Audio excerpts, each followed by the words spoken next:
Benave! Welcome to the Waterblow Nusa Dua.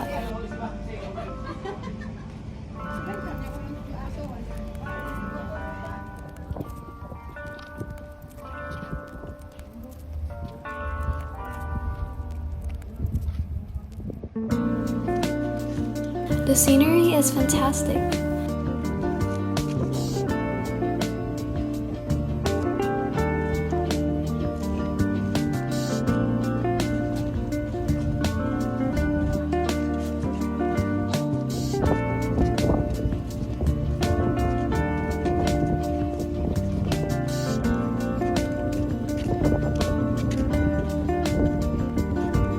When the waves crash at high tide into this reef, the splash can tower up to 26 feet high.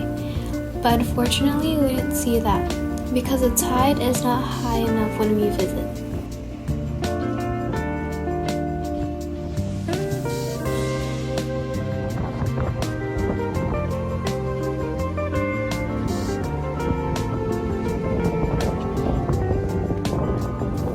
Okay, that's it for this episode. Stay tuned for the next one.